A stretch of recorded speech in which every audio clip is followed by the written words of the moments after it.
Okay, good afternoon. I'd like to welcome everyone to the December 7th Subcommittee meeting of the Boston Art Commission. My name is Karen Goodfellow, and I'm the Director of Public Art in the Mayor's Office of Arts and Culture. In that capacity, I'm also the Director of the Boston Art Commission. In accordance with the Commonwealth of Massachusetts Executive Order suspending certain provisions of the open meeting law, we're conducting this meeting virtually. To ensure public access to the deliberations of the Boston Art Commission, the public can join this meeting through telephone and video conferencing. For those of you with us today, this meeting is being recorded and closed captioning is available. You can access it at the bottom of the screen. If you have trouble locating the button, please chat us for assistance. And I also ask that everyone update your name and pronouns and to please keep yourself muted when you're not speaking.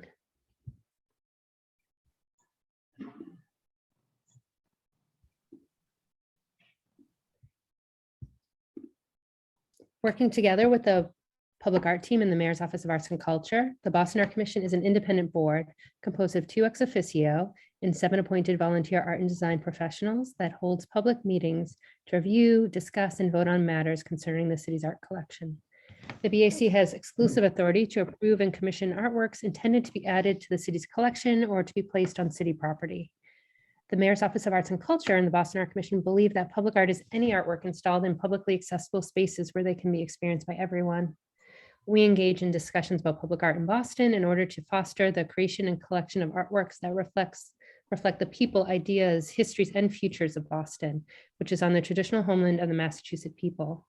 We acknowledge the continuing presence of the Massachusetts as well as the Wampanoag and Nipmuc peoples. We also recognize the Indigenous peoples represented in the city's residents, in addition to those in the diaspora. This evening's meeting is a subcommittee meeting, which we'll explain more fully in a moment. Our next meeting of the full commission is next Tuesday, 1 week from today, Tuesday, December 14th. And I hope everyone will join us then as well, where we'll review current public art projects cited on or proposed for City of Boston property. The Mayor's Office of Arts and Culture has a dedicated public art team that manages all daily operations and duties related to public art projects cited on or proposed for City of Boston property. This team facilitates the Boston Art Commission's monthly public meetings and manages all phases of Boston's public art projects in collaboration with the Boston Art Commission, community members, and colleagues at the City of Boston. I'm joined today by the public art team, Sarah Rodrigo, Senior Public Art Project Manager, and Trisha Gilrain, Collections Manager, who will be helping to facilitate this meeting. And we'll add our contact information to the chat. And for any general questions, you can email bac@boston.gov. And I'll hand it over to Brian Hone, the subcommittee chair, who will take roll call. Thank you, Karen. On the slide, you will see the members of the Boston Art Commission who volunteered to be on this subcommittee. We don't have a quorum today and will not be taking any votes. I'll now take roll call to ensure members of the subcommittee are present today. So John. Here. And Cara. Here. Thank you. On this slide, you'll see the agenda we'll be following today. The agendas for these meetings are always posted publicly on boston.gov. For today's meeting, we have one agenda item: revisions to the City of Boston public art policies and processes and Boston Art Commission bylaws. Here is how you can participate in today's meeting. During the meeting, please keep yourself muted. If you have technical difficulties, you can ask Trisha Gilrain questions in the chat, and she'll help you. Please also let us know if you have clarifying questions. Like usual, we will invite public comment after discussion. And our goal is to make this meeting a good experience for all so that community members feel comfortable sharing their feedback and questions. When you are called on, please state your name, title, program, and organization if appropriate. Please keep questions and comments project specific. Be mindful of and respectful of other people's time when speaking so that other participants feel comfortable adding their comments. While you may disagree with other attendees' testimony, you may not interrupt them during their allotted time. And if you aren't comfortable speaking at the meeting, you can also submit written longer testimony to bac@boston.gov. As a reminder, this is a subcommittee of subcommittee meeting of the Boston Art Commission, and only some members of the full commission are present today. At the October 10th meeting of the BAC, Chair Mark Pasnick requested the formation of a subcommittee to discuss revisions made by the public art team and to the City of Boston public art policies and processes and Art Commission bylaws. It was determined that the commission needed more time than we have at our regular meetings for this discussion and testimony. And the purpose of this subcommittee will be to review and discuss the policy document. Any recommendations will be brought to the full commission at a future meeting. All public meetings, including today's meeting, are always publicly noticed. I'll now hand it back to Karen, who will provide some background on the document and help to facilitate our discussion today. Thank you, Brian. So before we get started, I just want to say a thanks to an intern, a fellow from BU we had over the summer who worked with us on this document and put in a lot of work, Althea Garrison, who is not here with us, but I do want to make note of her contributions and her hard work on this, as well as work Sarah and Trisha put in many, many hours of work on this as well.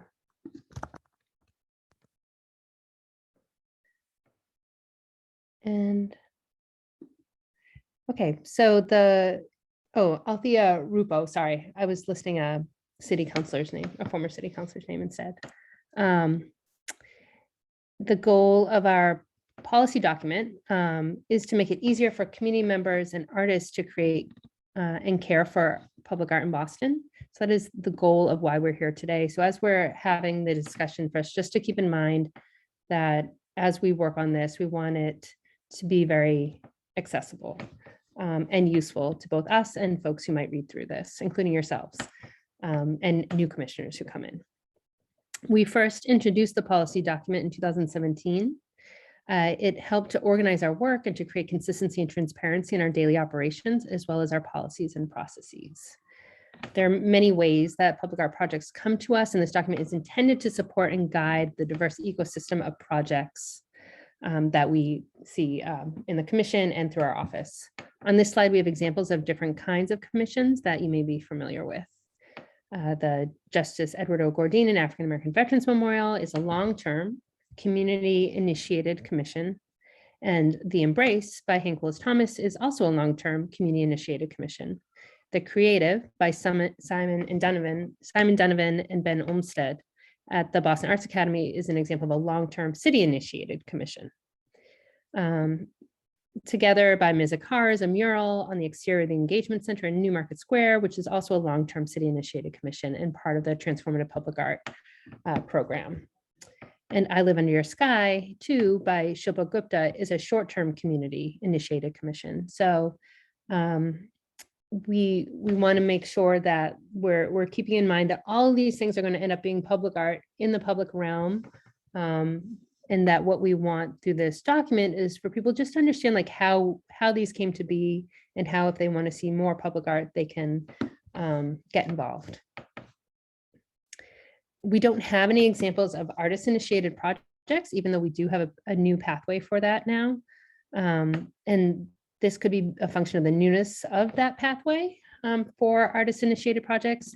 The fact that we haven't really been able to determine a reliable funding source for artists to bring forward projects for consideration, or both.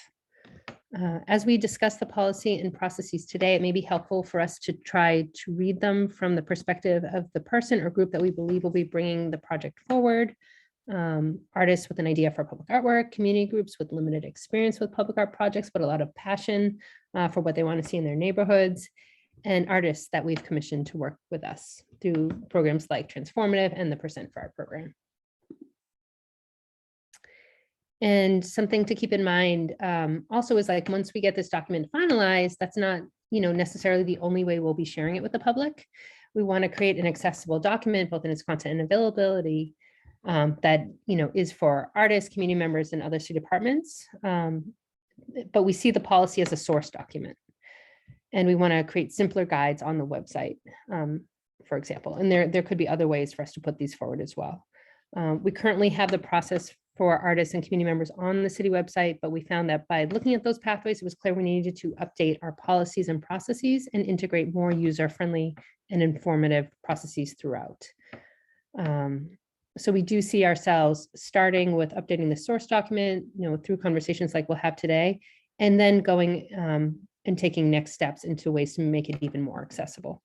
But we want to be really consistent in how we're approaching this. Over the past 2 years, we've documented all public art in Boston into a database, and we'll be launching a new website that will feature will feature both existing and in-process artworks, search and map. As part of this launch, we'll revisit the City of Boston Public Art website and its relationship to this new site. We want to make the information in the policy document available in ways that will make the most sense to users and improve upon the current instructional pathways for proposing public art. And for that, we'll be working with our Director of Communications in the Mayor's Office of Arts and Culture, and possibly some other colleagues to make this most effective and user-friendly. And so I'd like to pause now and see if we have any questions or comments about current and future access to the document.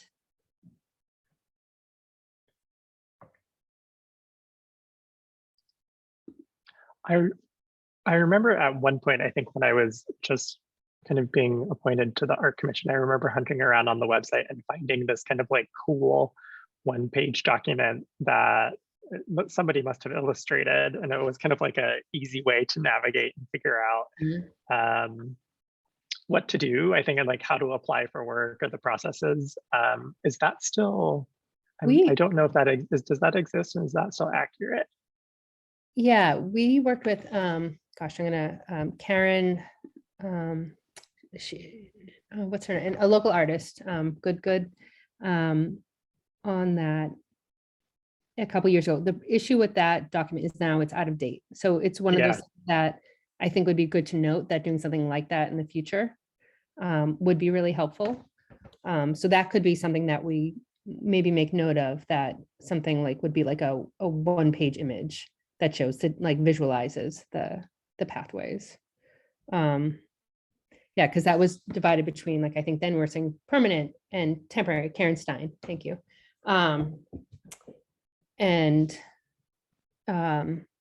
Yeah, I think like coming up with ways, once we get this document done, it would be fun to like brainstorm and working with our colleagues, more ways to make it more accessible. But we created all those things, then we realized our processes weren't really where they needed to be as we were commissioning projects. So yes. All right. Any other ideas or questions for this? We can always return to this later. We're not working on that today, but just wanted to make note that we understand that this document like isn't the end all, but it will be a nice source document. Okay, let's get into it. All right. And so we wanted to go over the more major revisions we made to the document on this slide. We presented these at our October meeting, and we'll be breaking these down. That'll be the structure of our meeting, is just going through these one by one. But just to review, we created an introduction that more clearly defined the roles and relationships between the Mayor's Office of Arts and Culture, the public art team within the Mayor's Office, the BAC, because we found over and over again, people were very like unclear about those relationships. So we tried in that introduction to clarify that. And so it'll be great to get your thoughts on that. But that may be an ongoing concern. We reorganized the layout of the document and have it in 4 major sections, which we'll go over in a little bit more detail as well. And we also reordered some content to prioritize artists and community readers in order to make the document a little bit easier to navigate. So you don't have to go so far into it to find sort of the most popular sections. And we worked to align steps and language between the commissioning and the collections processes. And we updated the curatorial vision with recommendations for review. And we clarified BAC review and vote process in compliance with the ordinance and enabling legislation. And that was coming after our conversations we had with legal team, really trying to make sure we were in line with the enabling legislation. We also made some changes to terminology, and what we used to call permanent and temporary artworks are now called short-term and long-term artworks, and what we call the permanent collection is now the existing collection. Third-party driven projects we now call community initiated. And we also made the document more user-friendly since it's intended for many different users. For example, we moved short-term and artist community initiated commissioning projects to the top of the document. Again, since we thought that would be interest to most people. So that will give you a sense of the kinds of changes we made. And now we'll just jump into going over each of those. And so on each of these, I can give you a brief update of what we did, and then we can, obviously just jump into conversation. But obviously, once we finish going over these, you can lead us through an open conversation. We just wanted to help explain the changes that we did make already. Does that sound good for everybody? Yes, all right. So to start, we added language to help people understand who we are. We made an addition, the addition of an introduction describing the intent of the document and providing background on both the Mayor's Office of Arts and Culture, which we refer to a lot as MOAC, and the Boston Art Commission, the BAC, and how we work together. And we were trying for simple and easy to understand language and terminology there. We added helpful prefaces in the table of contents and before major sections to ground readers, and we simplified the table of contents for easier access to the main sections. The introduction gives an overview of public art in Boston, the Mayor's Office of Arts and Culture, and meetings of the BAC, and information on how to effectively use this document. I will say that the question we got more often than anything is like, I don't understand what the Boston Art Commission is. I don't understand what the Mayor's Office of Arts and Culture is and how they connect to each other. So this seemed like a pretty important goal for us. Thanks, Cara. Any thoughts there?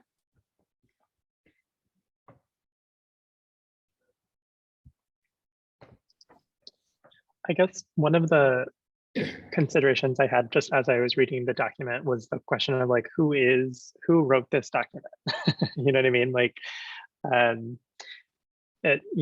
There's the use of we and us and kind of repeated throughout the document. And I think just as a general public member, if I were kind of reading this, I don't know if there's a way to kind of clarify who did write this document. Was this written by the Boston Art Commission, or were staff at the Mayor's Office of Arts and Culture? Or that was just something that I was kind of thinking as I was reading through. So Trisha's making notes there. So maybe, I don't know, so it wouldn't necessarily go in that place, but we thought we would mark down questions in the document as we went. Yeah, so we this part was drafted by us. So, we could say at the beginning that we is a group of people, right? Or we could say it's the Mayor's Office of Arts and Culture and the Boston Art Commission. So we could say who it's from. I don't know how Also to say the city. Yeah, City of Boston. Do you think that would be helpful?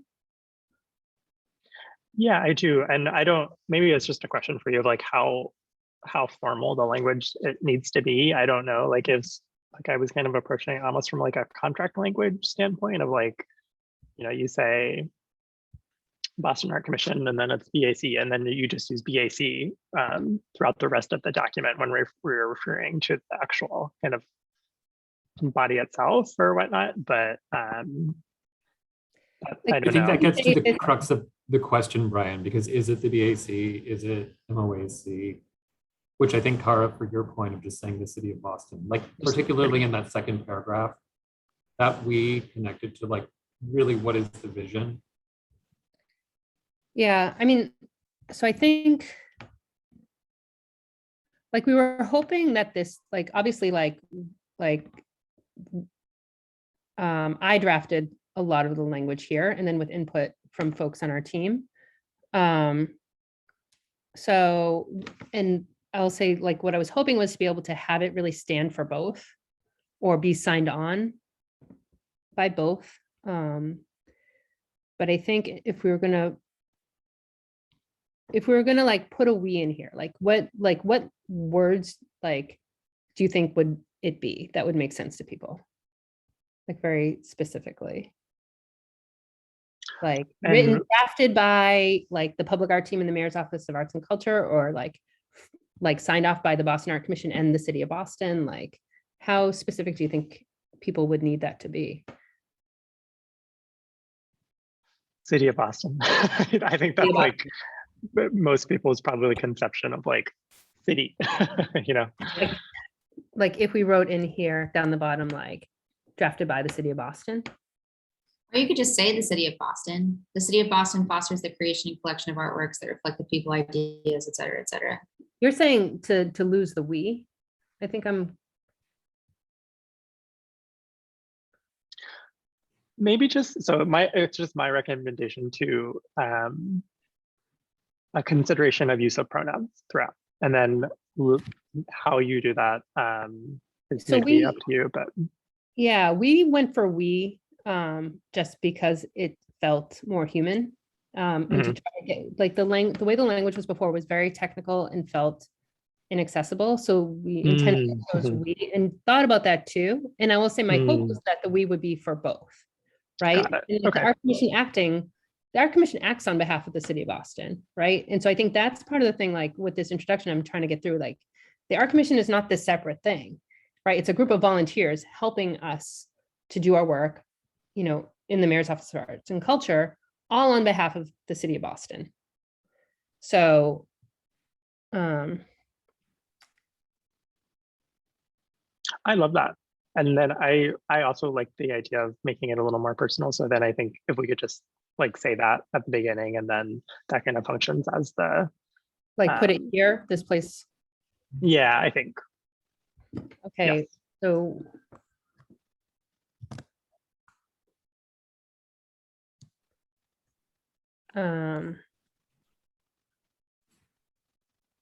Like actually say the Mayor's Office of Arts and Culture and the Boston Art Commission acting on behalf of the city of Boston. Yeah, you could say that in the first line, and then you could say we after that. Then it'd be consistent. Yeah. You mean the first line of this paragraph or the first line of the first paragraph? The first line in the entire section, I guess. And then that could apply. I think that would work. That would just carry through after that. Like we said, we, and then the Mayor's Office and Boston Art Commission, like that.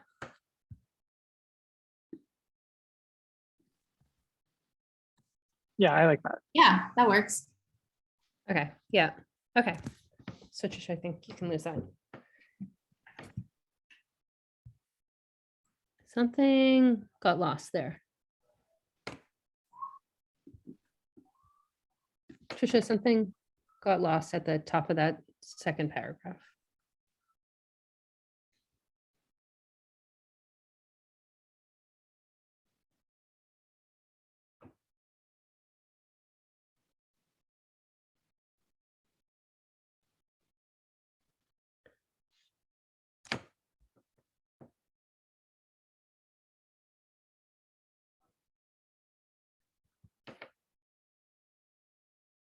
Are you just controlling?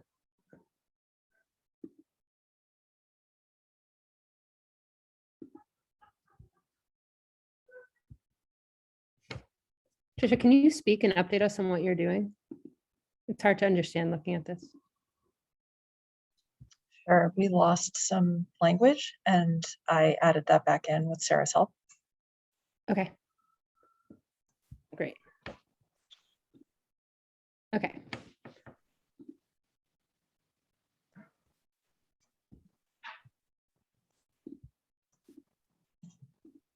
Okay. All right, that sounds good. Any other thoughts? That's really helpful. Brian and Cara, thank you. And a lot of this, we also took this text when we were drafting it and added it to the intro I've been doing at the beginning of each meeting.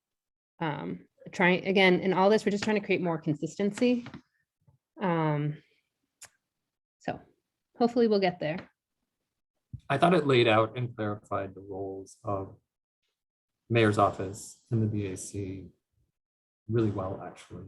I think the whole document actually is very, very clear until you get to some of the, legal language at the end that isn't Yeah. necessary to be there, but just even in terms of the processing, I thought it was really strong and lucid. Thank you. Okay, so I guess we can move on to the next. So this is where a lot of the meat is on the next slide. If you go back to the slideshow, Sarah, thank you. I'll also note that we're trying something new today in that we're looking at the slideshow here as a PDF, trying to make the transitions between them a little cleaner than they are when we're moving in and out of Google Slideshow. So that's just on the administrative end, something that we're trying. So we restructured the layout of the document into 4 sections, which you can see here. We separated the policy and processes section from the commission bylaws and put the bylaws, in after that section. The bylaws include the BAC authority, enabling legislation, powers and duties, meeting procedures, voting procedures, and curatorial vision. And our the policies can really be seen as principles adopted from the bylaws. And our processes offer a series of steps to uphold these principles to create effective work between the public art team and the commission. So we're hoping by having that kind of clarity, we can understand that the bylaws are sort of like the enabling legislation. This is how we came to be. These are things that are voted on at the state. And the policies we create in that first section are really meant to come from those powers and duties, and we want to make sure we're staying consistent with them. And then our processes are getting more into like, how are we doing things right now? And obviously the processes are the most iterative and the thing that we've been learning about the most as we go. For example, one of our policies is to bring commissioning projects before the BAC for approval. And the design phases provide a process by which the public art team can work with artists and community members before recommending them to the BAC for review and vote. Policy and processes are where most of the guidance for our everyday work is and where we've done a lot of learning through doing more commissions in recent years, especially as we've gotten more funding and been able to sort of practice what we thought would be would work. They can be updated from time to time to reflect more efficient practices to uphold these bylaws. And the bylaws can sometimes be altered. For example, the Curatorial Vision, which will have to be voted on to update, which we can also discuss today. And the governing ordinance would have to be changed at the state level, and that would be done through working with the mayor's office. So that's not something that this group could do ourselves. I know that's come up a lot in conversation, and I think that's a bigger conversation that we would have with Cara and other folks in the mayor's office about what they'd want to put forward, but it's certainly been done. Examples of policy and processes also cover practice for the existing collections like donations and loan policies. And within the policy and procedure document, we reordered commissions to prioritize, as I mentioned before, artists and community groups, and to start with short-term artwork, since those are the types of projects we see the most frequently and get the most questions about. And we want the document to be shared and used as a tool. The commissioning section also includes our memorial policy, which is an additional set of criteria that memorial commissioning projects must follow, in addition to whatever the process type is that it would fall under, right? So any of those, short-term and long-term types of projects could be memorial. So we just added that as something which would be an additional layer of consideration. And Sarah, do you want to share your screen so we can actually look at that together? But, just looking at that slide hopefully shows you, what the organization was hoping to do. And before we didn't have the bylaws pulled out in the same way. So I don't think it was as clear that like these are like that sort of source material for us to, create the policies and processes from.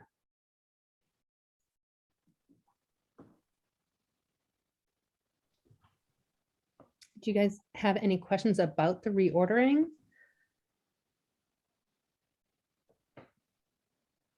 Okay.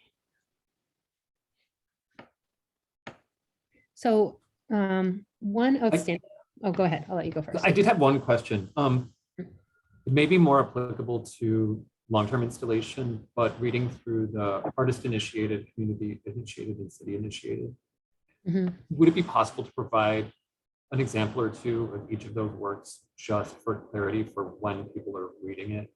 They have some frame of reference.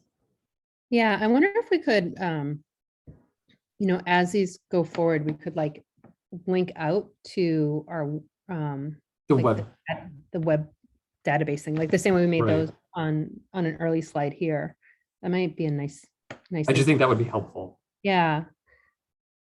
Yeah, when these are abstract and it's just a lot of text, it's hard to know what we're talking about. That's really great. The other thing I'm sort of struggling with, and we've been talking about a little bit, but haven't fully fleshed out, is another thing we get a lot of questions about is murals. And so something that, you know, we've been really happy about is we've been commissioning them recently as long-term, the city initiated ones, and we've been able to fund them through percent and also through transformative in recent years. But they're not, the way we've organized the document, they're not really something that fits just into one space, right? Because they could be short-term. We've been treating them as long-term. And so trying to think about like, what's the easiest way for people to get information about like, I want to do a mural, where do I look? I mean, like Memorial, do you want to have a separate mural section? Yeah, maybe we should have that and just say, you should, like the same with Memorial. Yeah, I think that makes sense.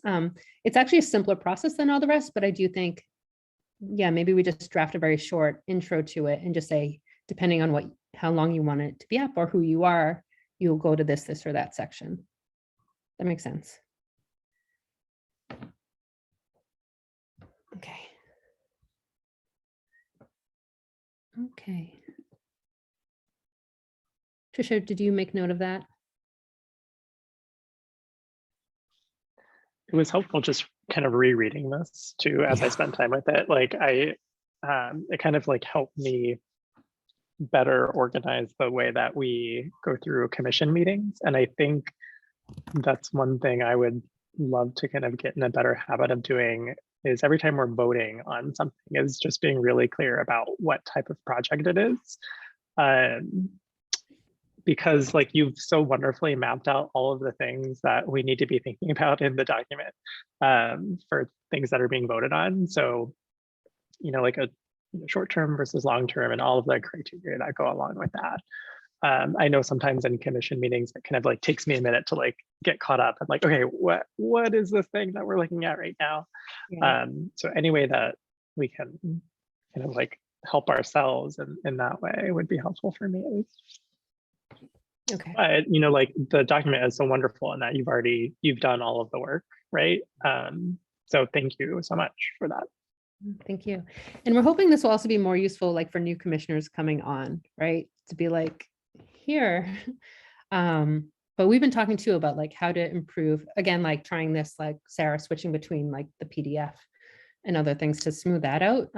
We've also been trying to think about, and this we don't need to talk about today, but would love your input on like how to make the motions and the votes capture all the information. Because I feel like we are often in a place like, yeah, everything we discussed, I approve it. And that's hard for us, you know, later on to go back and like think about somebody in 50 years, like looking at it and being like, well, what did they vote on? Right. So I think we might need to maybe work on that in the future a little bit too. So I'd welcome your feedback on that as we go. Okay. Are you all ready to move on for this one, or does anyone have any other feedback there? I had one question about the memorial policy. I remember in a previous commission meeting, is there a specific minimum for creating a memorial? In my head, I have something stuck about like 5 years after a person's passing or a memorializing event, that there was some actual Yeah, Sarah, period can of you? time that was required. It should be page 25. I think we have it at 5 years now. We had initially, and this was some research a previous commissioner was doing, proposed 10 years. But we found it not to be practical.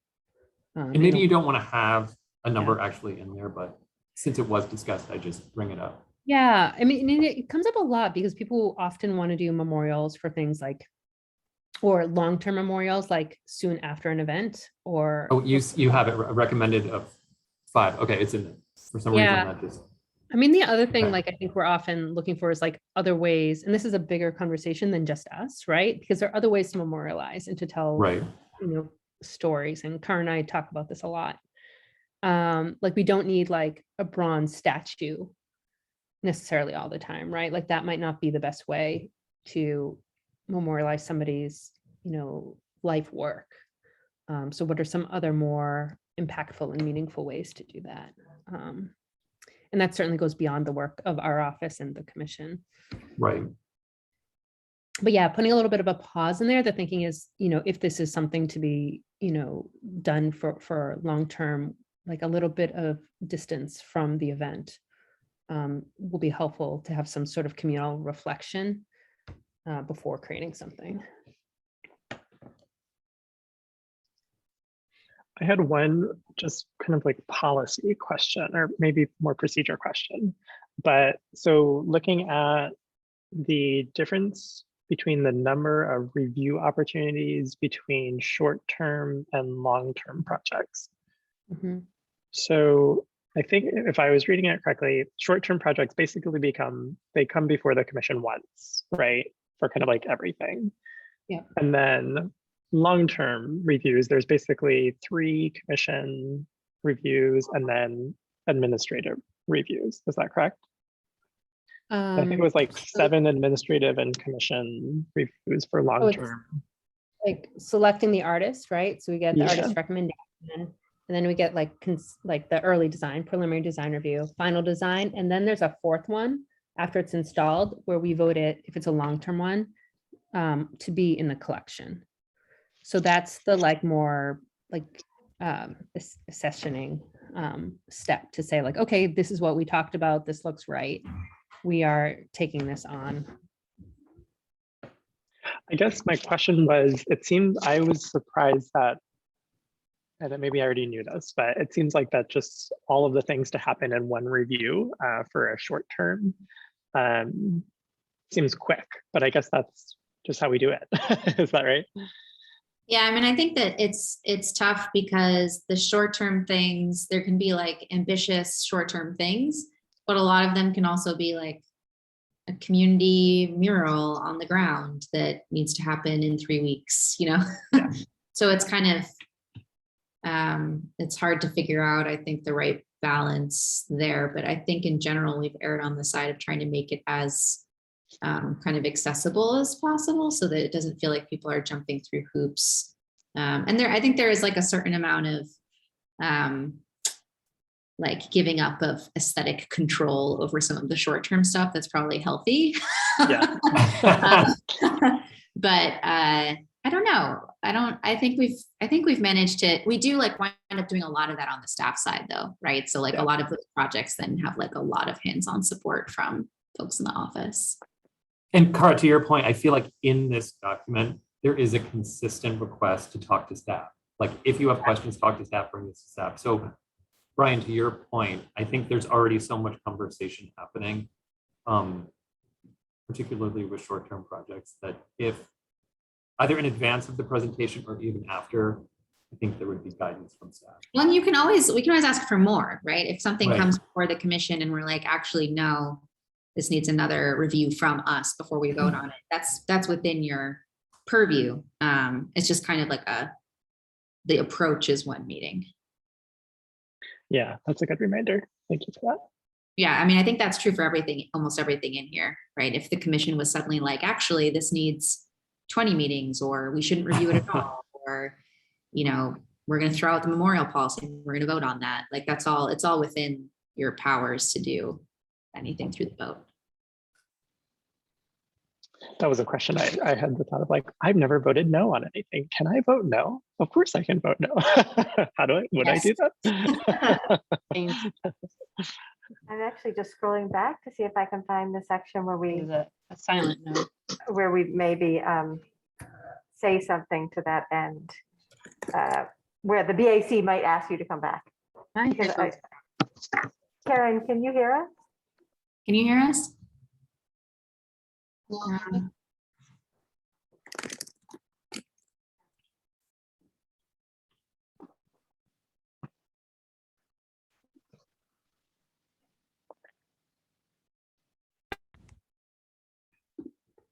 Karen, can you hear us? No, I can. Yeah, I tried to use my headphones because the room just got more populated, but they're just not working. So we'll just go ahead. Okay, so are we all set on that section? Well, I just found the section, the review section, and we do have quite a bit of language in the long-term sections about the BAC may say no or ask you to come back and things like that. And we don't have that here per se. So I don't know if we wanted to talk about that any further. You mean like replicate that language and put that with short term? That makes- Yeah.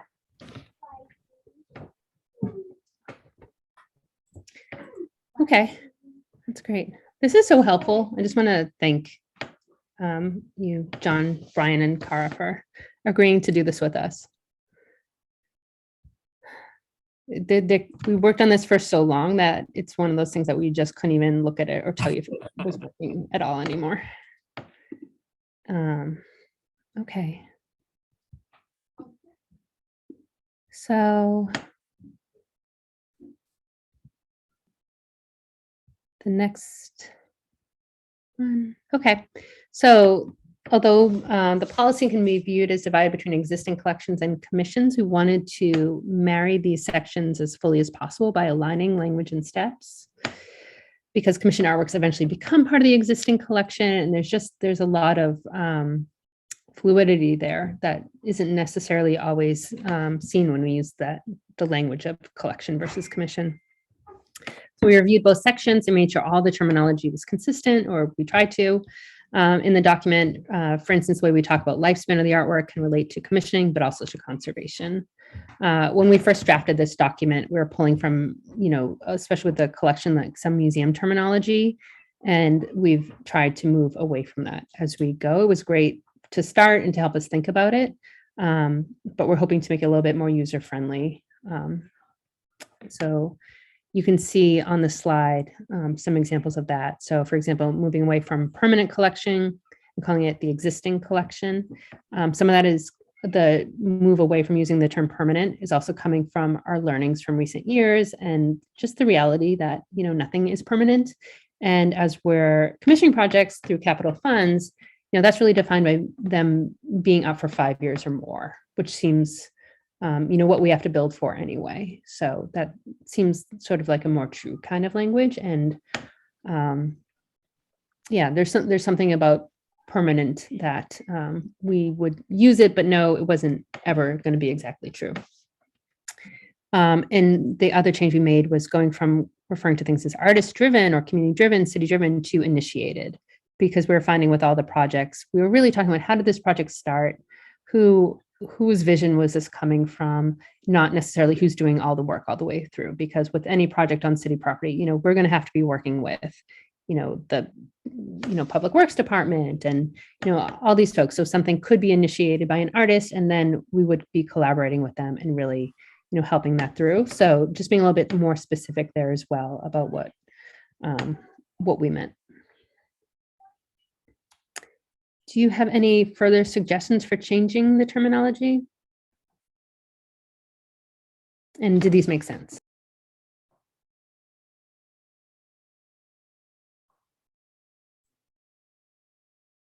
I think that makes sense.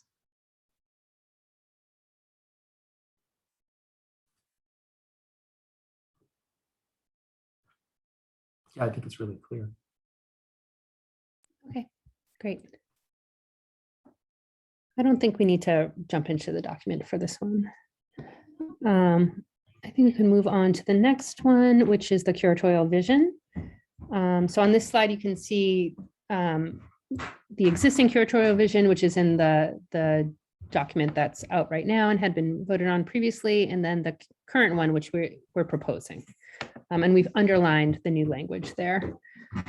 The Curatorial Vision guides all of our work and is included in the Boston Art Commission bylaws section of the document. And we use this. So this is meant to be a very practical thing. So we use this in all of our calls and use this vision to evaluate artist submissions in relation to commissioning projects.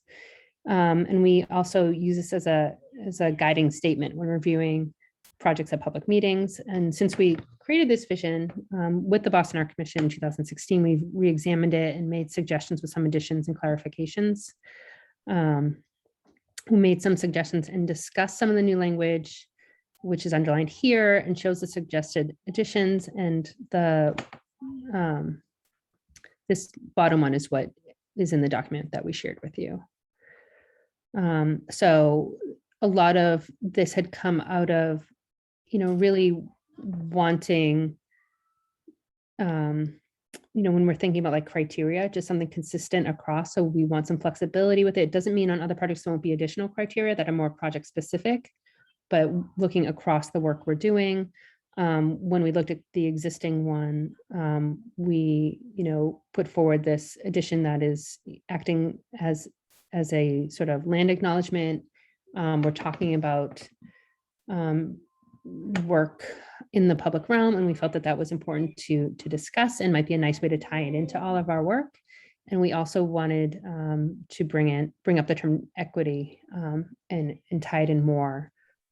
So as we are prioritizing that in our work at the city and the Mayor's Office of Arts and Culture, we thought it should also be present in this vision and the work that we're all doing together. So maybe if we have any comments, we can capture those. Sorry, guys. I'd say I actually really like this language. I know that we had a separate meeting to talk about this at some point in the introductory meeting, but I think this reads strongly. The one question I do have is with the terms diversity and equity, do we think those need to be defined in the glossary by the staff and the BAC, just so that there is a definition of what those mean for the collection and the vision? Yeah, I think that makes sense. We could pull those into the glossary. You can use subtraction to find the difference between numbers. And we're also looking just to have more consistency between like statements that we're making as an office.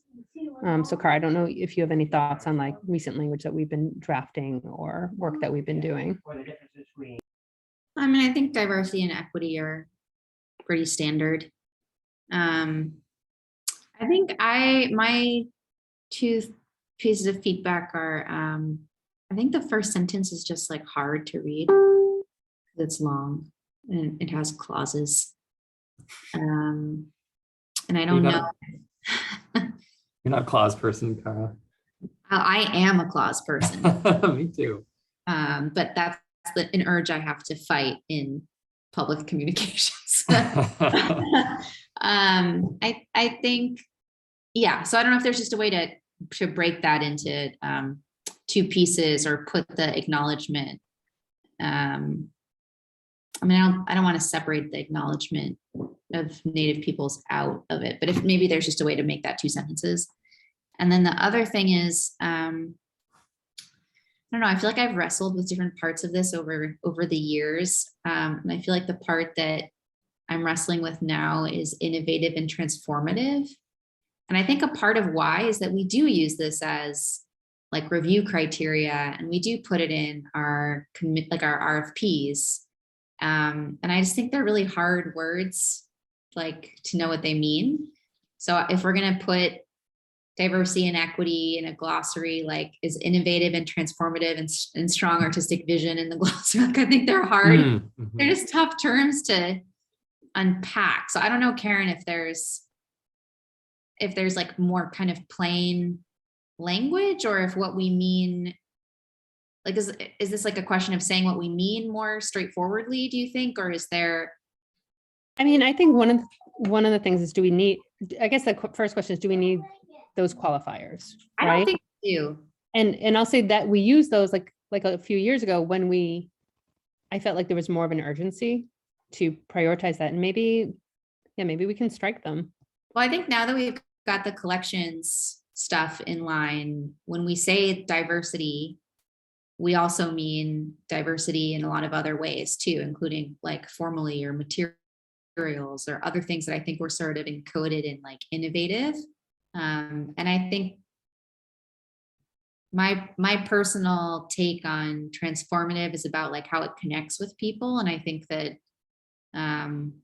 we also have that already in this in terms of reflecting the people, ideas, histories, and futures. I love the inclusion of futures, responding to a direct environment. Like, I think that kind of speaks to like what my personal take on transformative is, but yeah, I think we could strike those at this point. We've also been using them, a lot more now. Yeah, so I think they've sort of come into the spirit of our work. In terms of the other point, and I know, Carl, we've talked about this a lot, the question about strong artistically strong vision. That's a real like thing as we're reviewing projects, like the difference of like, is this work good or not? Like, how do you, like, that's more or less what we're talking about. Is there another way to say that? I don't. I think I'm okay with, I'm okay with that now. Okay.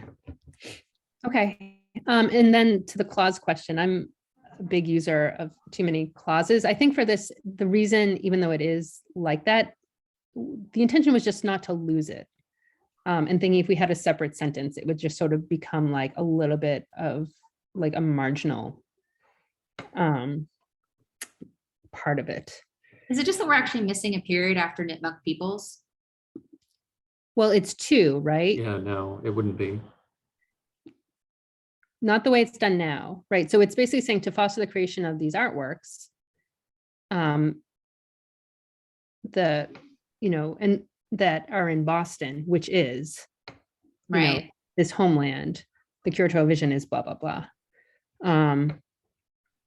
But my hope by having it embedded in there is that it would be consistently used and not sort of seen as like an extra that can be dropped and not like part of the core of it.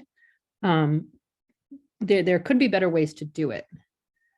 I think it could be I think it'd be stronger to start with the curatorial vision for the city of Boston is, and then have the first sentence be a follow-up to we seek public art that. But I'm happy to wordsmith that if people are okay with. Do you want to just take a stab now, or I feel like? Sure. Let me do that in the background for a second. Yeah.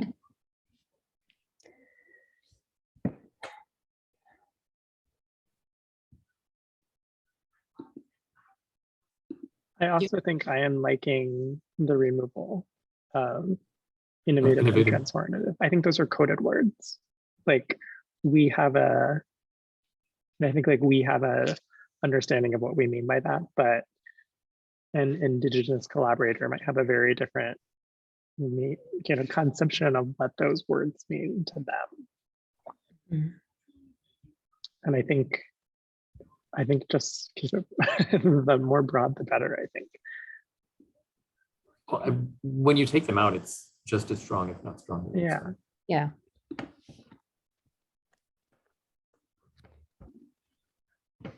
I also remember, I think during our last conversation that we were talking about this vision, I think we were having conversations about the use of the word decolonize. Right. And I remember reading this kind of like follow-up and being like, oh, this was smart. I think if Karen rewrote this, it was like, oh, this was smart, the way that she kind of hinted at that kind of decolonizing practice, but without actually using the word. Yeah, and we tried to I just do like the the word. way it's kind of, it's reading right now is nice. Thank you. Karen, within this, just to go back to the clause conversation, Is it possible to say the traditional homeland of the Massachusetts people and the neighboring Wampanoag, or was there a reason why you wanted to create those as two separate clauses? I Just to think, shorten it slightly. yeah, that would definitely shorten it. I think there's a distinction there that we didn't want to lose entirely. I think That's our first, fair. the source that we were taking this from had more language. I think this is a shortened version of that, but really wanting to, yeah, keep Separate those two. like the neighboring part. Right.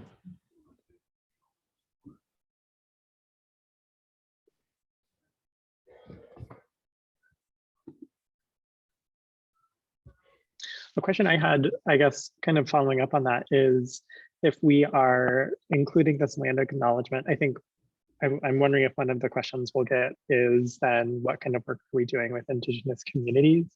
So, and I know that I think currently there's a call for an Indigenous consultant, right, through the office.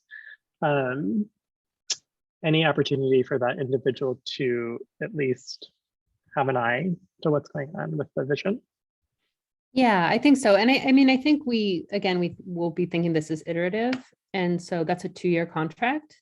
And so I think I would imagine if they had input for us, we could, bring that back. We're having them look at this whole document.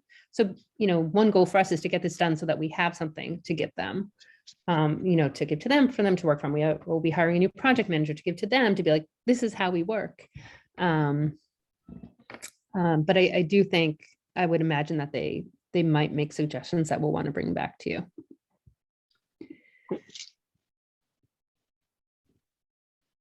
Cara put in the chat some language. I added a we aim. That was the best I could do at 5:04.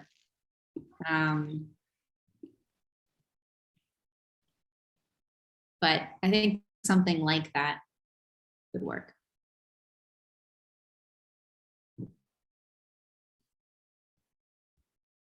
I think that looks good.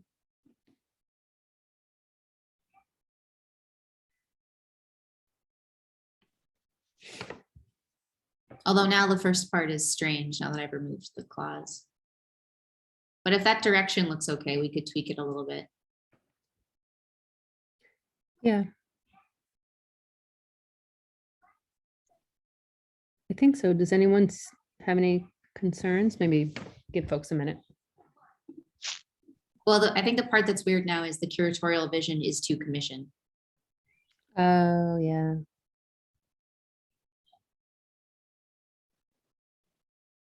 Right.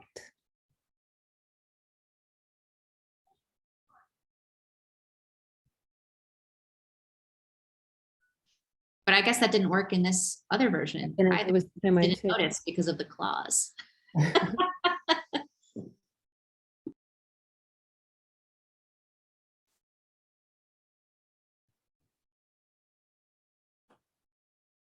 Well, I mean, that gets back to is the curatorial vision foster the creation and collection of artworks that reflect the people, ideas, histories, futures of Boston. We do this by commissioning artwork and that engage communities and frankly respond to.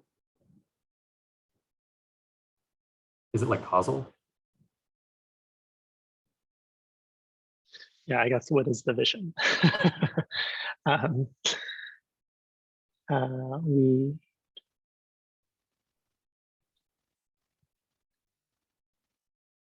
So would it be the curatorial vision is to foster, and then that whole sentence, and then we go into we approve artworks that. So would it just be taking that last sentence, moving it to the front, like the curatorial vision, and then add in that last sentence, and then change? Yeah, I think that's right. Mm-hmm. Someone in the document doing that? I can do it if not. Karen, I'm going to request that you do it because I want to capture exactly that. Okay, what page is this on? This is page numbers on this one. It's section 2.4. If you want to move down in the document. Page 36. Thanks, Sarah. Okay, so here we are. So let's try.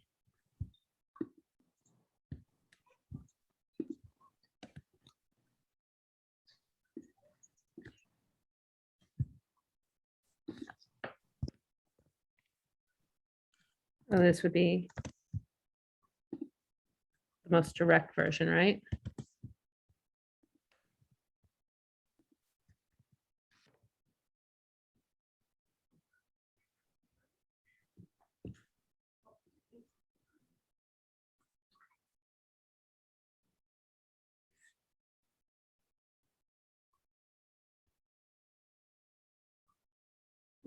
What do you think? I like it. I do too. All right.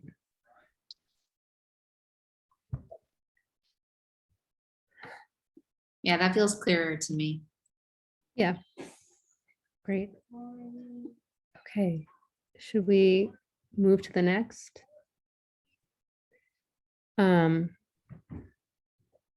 Sarah, if we jump back in the slideshow, we're going to talk about the bylaws.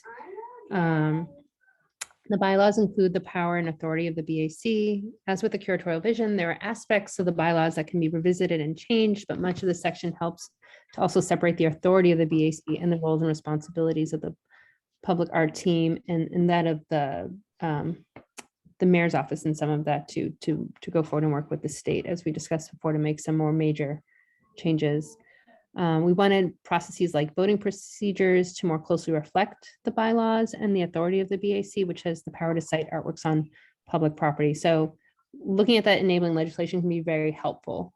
And so we, really examined that again and tried to make sure that what we're doing was in line with our responsibilities and what our boundaries are too.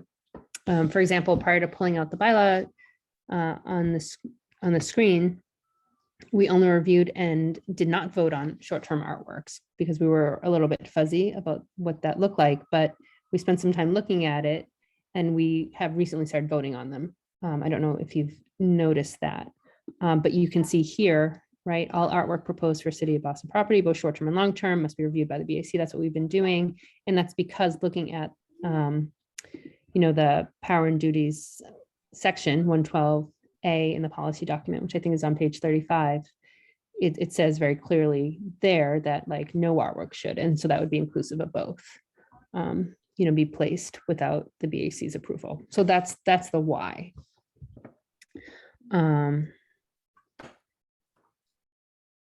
So we really, with this, trying to operationalize the bylaw. And the bylaws also include information on commissioner appointments and terms, which can be changed, but would need to be done on the state level through the mayor's office. So I don't know if y'all have any feedback on this.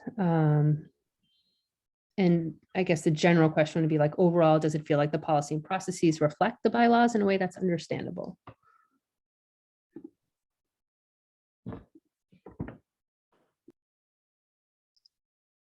Yes, I think I'm not quite sure I have enough of a grasp of the full bylaws, I think, to say one or the other, but I think from my first initial scan, made sense. Okay, I think we can move on to the next.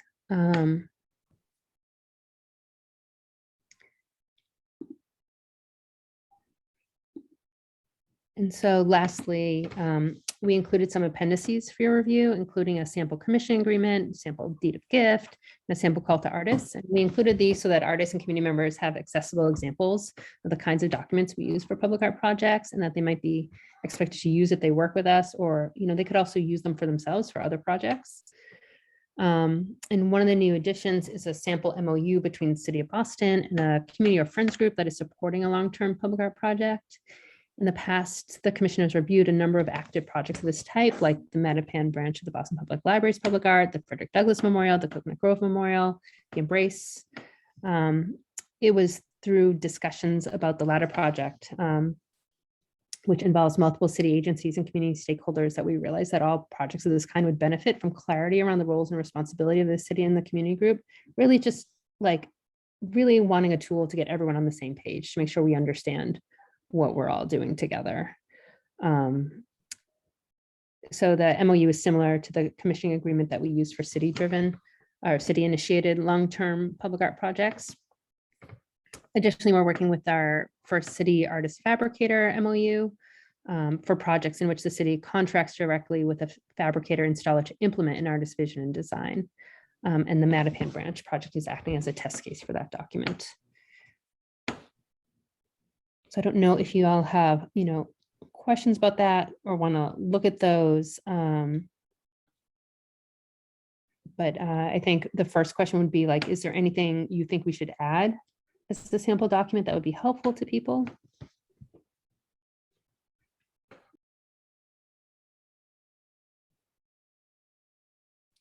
I mean, I don't think that people will be, I don't think many people will wind up looking at these just like on their own, right? Like this is going to mostly be a situation where we're pointing people to something as a reference because they've reached out to us.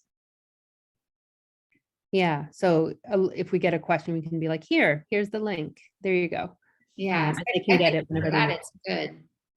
I think at that point, I guess I'm saying that because like the threshold for some level of complexity is okay. Okay, that it is what it is. Like you're going to see what the deed of gift actually looks like. We're not trying to make this like more legible. We're trying to show people the real thing that you would need.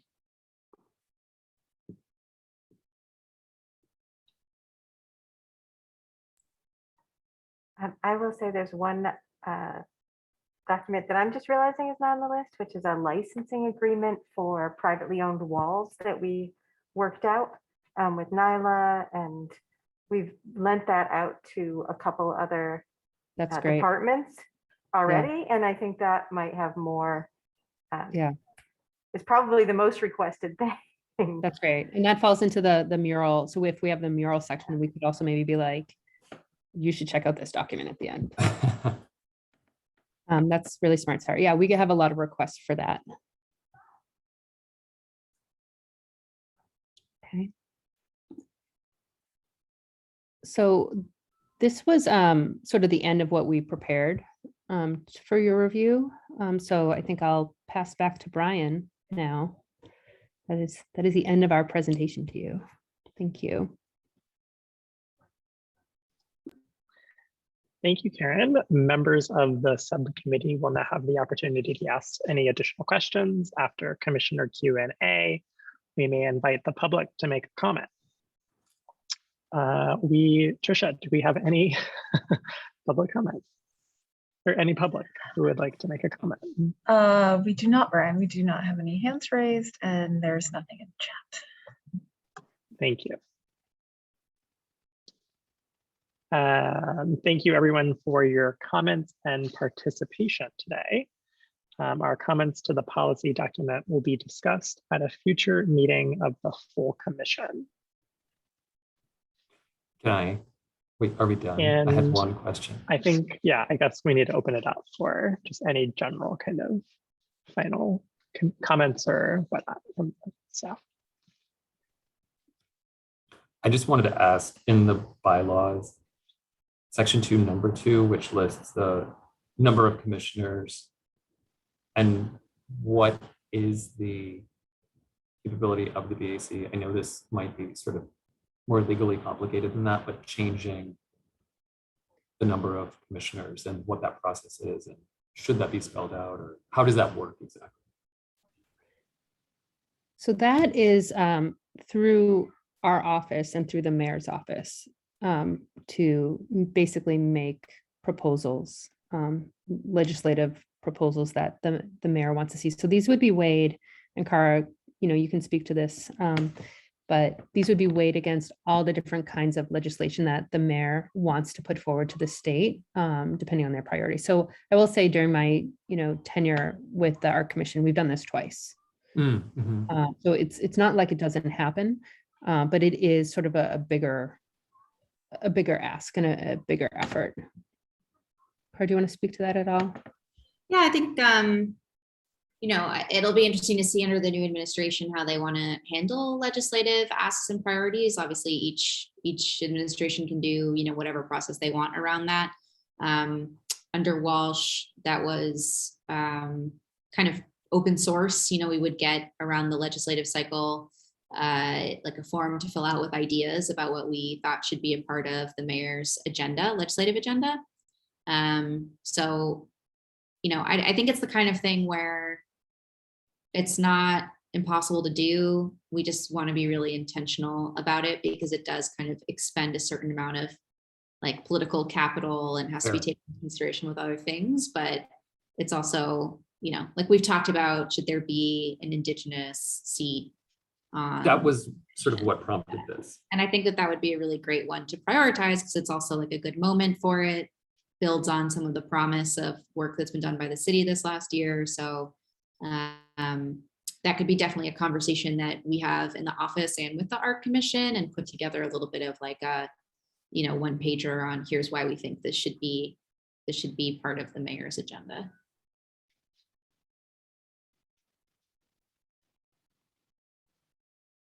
Also opens a ton of questions about how we would define that seat that could get Right. really complicated. So Right. that would have to be its own conversation. Yeah, I wonder with that, like if there's some work that would need to be done first before determining, is there a nominating process similar to the way we have the other ones? If so, who's doing that? That could be something that, if we get someone in this consultant role, they could help us think through as well. Yeah, we would definitely want to have a lot of conversations to inform what that would look like. But I think we should start that. We might as well start the conversations, even if it's going to be a little while before we're putting together another legislative package.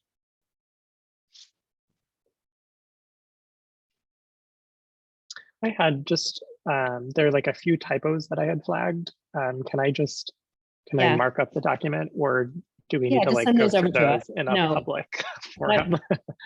I think we can just get those from you. Okay, And that's helpful. Thank you. okay. I have a couple of random ideas. Is it Sure. brainstorm time? Yeah. One is that I think it would be helpful to have like to commission like a little video or something that can sort of animate some of this stuff. Not necessarily like the BAC policy document, but like kind of to the question about what's our new version of the kind of cute graphic that tells you the different options. I think it would be really helpful to have a super accessible way of just kind of walking through it. It's I just think it'd be worth doing because ultimately people won't sit and read this thing that we've spent a lot of time on. But now that we have it, we can work backwards from that to make some other public facing pieces. And I think the tone, the way that this explains like the MOAC office role and the BAC and kind of approaches to public art, like kind of bigger picture. Like I think that that could be really good. And then the other thing I was thinking is that in addition to that, what's our kind of internal work to keep other departments and city staff updated on this? And I wonder if there's even like framed as almost like a professional development kind of a thing. Like, do we need like a twice a year? Like, here's how this works. Come learn about the pathways for making public art happen. Because I just think like the demand just keeps going up and up and up. And there's obviously a ton that we can do and keep growing and doing. But I also think just like trying to catch more of it ahead of time now that we have this document could be really useful. Yeah, I think like for internal things, and also it reminds me that we used to have just like public semi-annual. Yeah, like, that'd be, I mean, yeah. it's like we would partner with NIFA in the past, like we could go Mhm. back and do things like that, maybe partner with some funders. Okay. And the way we got other departments involved in that was inviting them to participate. So that could be a good way as well, right? Yeah, and then we could invite, someone who's done a mural, someone who's done a big Percent for Art project. And I think that would be really nice.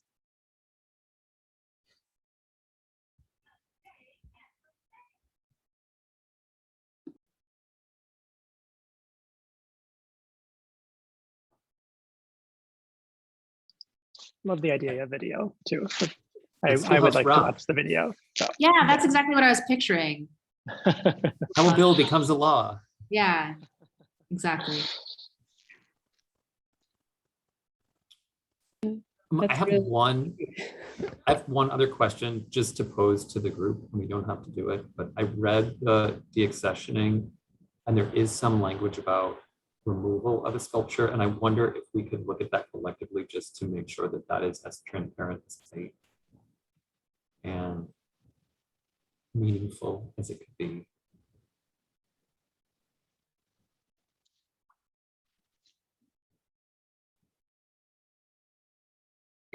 There was one section where it talked about the removal of a work. And I unfortunately didn't write down where it was.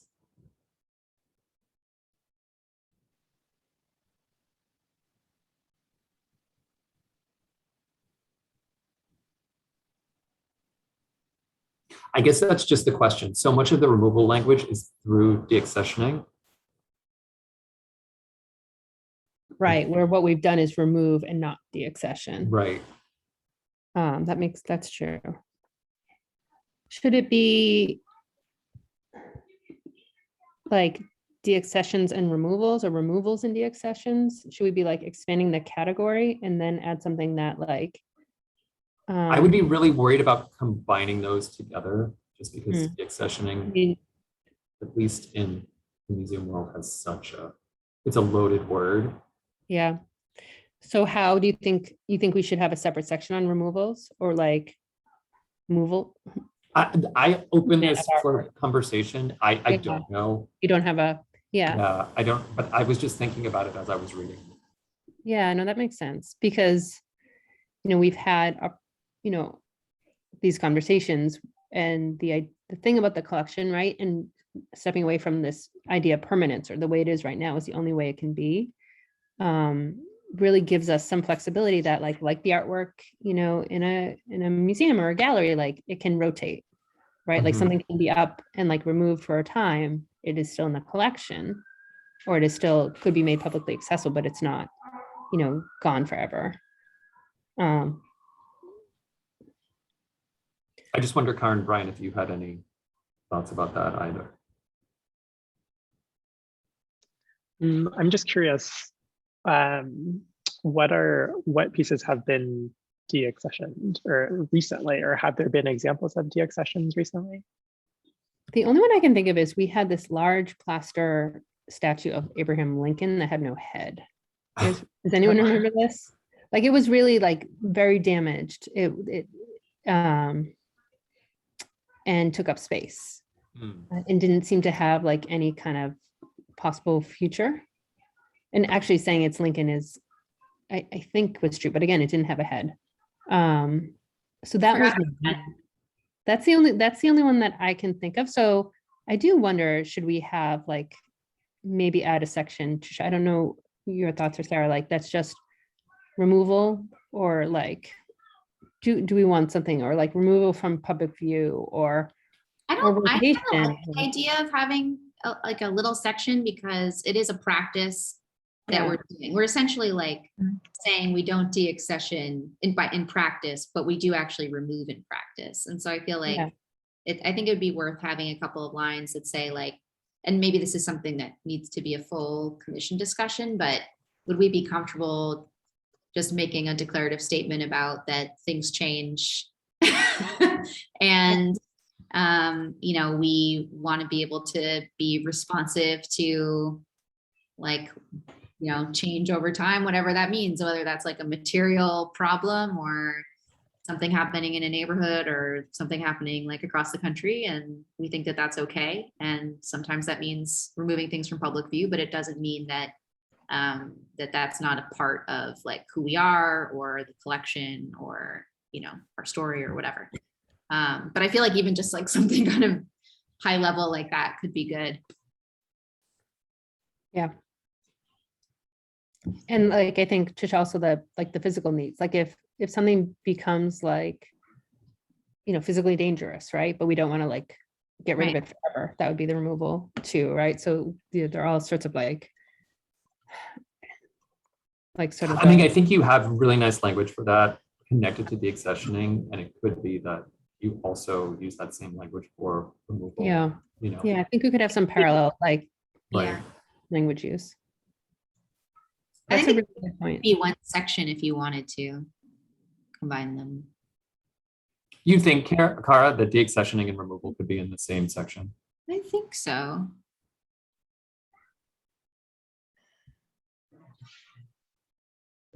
I only Oh, say say that hello because to museums Lisa, can get. everyone. Former commissioner.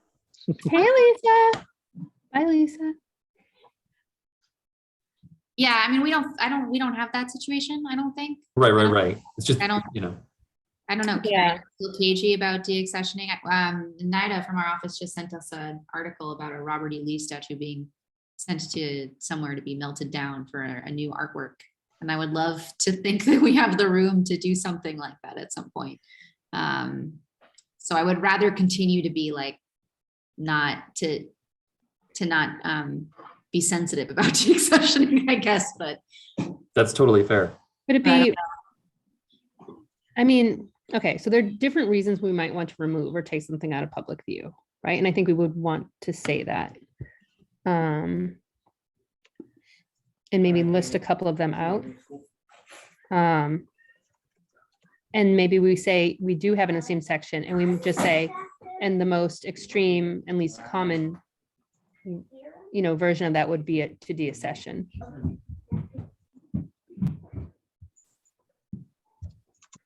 But if we could call,